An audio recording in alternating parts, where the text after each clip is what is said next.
Good evening and thank you for joining us. I'm Andy Madison. Prom season is approaching for high schools across central Massachusetts.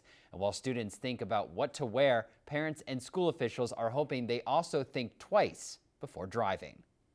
High school student Jordan Abishano was having a little trouble driving this week. Made me realize not to pick your phone up even to call or anything. Unfortunately, her driving got her pulled over. Fortunately, the scenario wasn't real. It was all part of a driving simulation. Obviously, like, I'm 17, I'm not going to drink or drink and drive. It's like illegal. That's the message the Teen Drive Simulator hopes to send to all high school students as prom and graduation approaches. The driving simulator was parked at Auburn High School all this week, showing students the dangers of texting while driving and driving under the influence. Everything from getting pulled over to getting into accidents. It'll bring them through the court process. It'll put them in jail.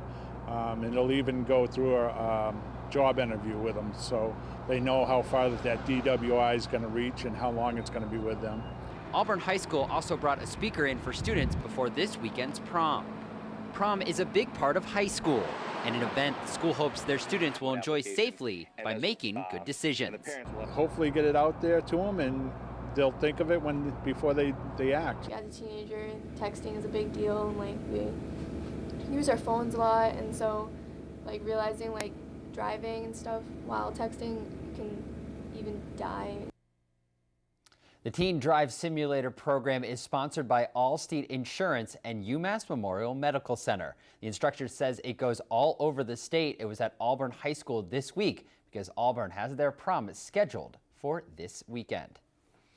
The FCC has granted approval of Charter Communications' merger with Time Warner Cable and Bright House Networks. The move is one of the final steps toward combining the three cable companies into one entity that will serve an estimated 24 million customers in more than 40 states.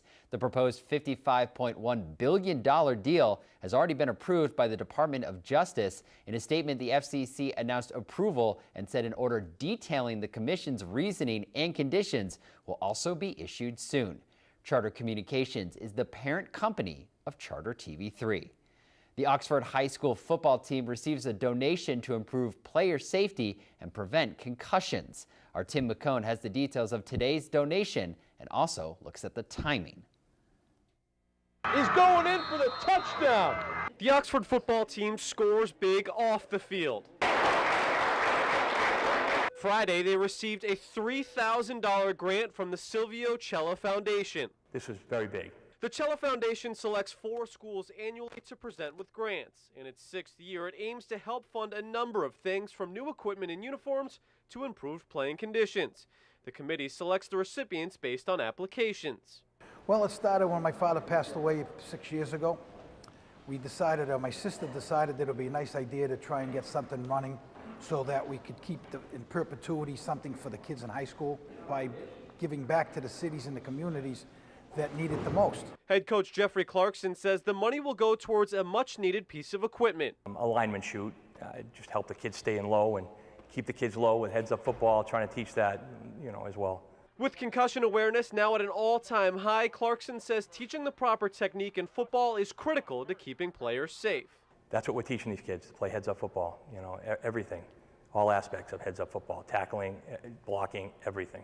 Herb Stevenson is the director of sports medicine at UMass Medical Center. He says when it comes to concussion prevention in football, technique is key. It's not always the sort of sexiest thing, is that you want to make sure that technique is emphasized at all levels, and so hitting with your head up is very important, avoiding head contact whenever possible. And thanks to the Silvio Cella Family Foundation, Oxford football will be able to try to do just that. Recognize Oxford High School for this. It was just an honor, an absolute honor from the Cella Family Foundation. Tim McCone, Worcester News Tonight. Mother's Day is this weekend, and while it is a day to celebrate your mom, it is also one of the busiest holidays for some local businesses. Our Olivia Lemon reports on who is gearing up for Mom's special day. For For many businesses like Livia's Dish in Worcester, Mother's Day is one of the busiest days of the year. We have an opportunity to showcase our best dishes, and people are always in a good mood, and they want to, help mothers have a wonderful day. Owner Oriola Coche says the restaurant is offering a special brunch menu Sunday featuring new items. Some of the items that are on this menu are the ones that we have tried as specials, and they've been very successful, starting from a lobster omelet to a seafood frittata. Coche says they are booked with reservations on Sunday, but they have left some space for walk-in customers. At La Jolie Fleur on Park Avenue, customers are calling in floral arrangements for the holiday. We're so busy, we're unfortunately having to ask customers to call back later in the day to see if we caught up and we have an opening. Owner Sean Mars says they are still offering potted plants in arrangements for anyone who may not have ordered in advance. Mars says at his shop, Mother's Day is even busier than Valentine's Day. This is without a doubt the busiest part of our season. We're about to go into the wedding season when this holiday is over, but this sort of is the culmination for the florist during the year. Maria's Fine Jewelry says they have been selling more mother and child pendants and earrings. Owner Maria Budio says she makes a lot of custom pieces for mothers. If you have a picture of something in mind you'd like to make, we can make it into a live piece for you. Olivia Lemon, Worcester News Tonight. And a reminder, you have one more shopping day left until Mother's Day on Sunday. Well, students from North High School and Quinsigamond Elementary School participate in a flash mob Friday outside of City Hall. The students sang Pete Seeger songs. Seeger was an American folk singer and social activist. Students say they picked his songs due to their positive messages and how easy it was to memorize it.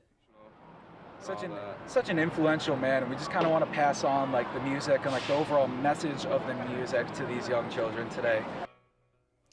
From singing to outer space, students at Auburn Middle School celebrate the 90th anniversary of Robert Goddard's rocket launch. Goddard is considered the father of modern rocketry, and he accomplished it right here in Auburn. Our Brittany Schaefer was there for today's celebration.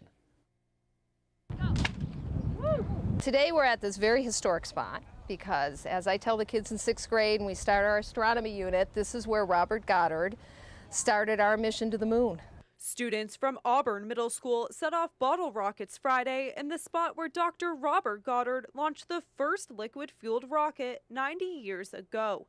It was here where the Worcester native made history. When you're from that town of Auburn, where the rocket started, and someone is, in the history books forever because of their work, that's a connection that the kids really feel. It takes a whole community to bring together a great scientist, a great engineer, and technology of that sort. So we all should be proud, and we are very proud of Goddard. To build his rocket, Goddard used a combustion chamber, a nozzle, and a fuel, all components still used in modern rockets. Just to show you the degree of innovation that Goddard had, for many of that here, his rockets had already have the right configuration, right? So they would look exactly as rockets look today. Goddard attended both Worcester Polytechnic Institute and Clark University. Both schools are proud of the connection. In particular for WPI, where our motto is theory and practice, Goddard did exactly that. He developed the theory and he practiced it. It's fascinating for me, and we do have his papers at Clark.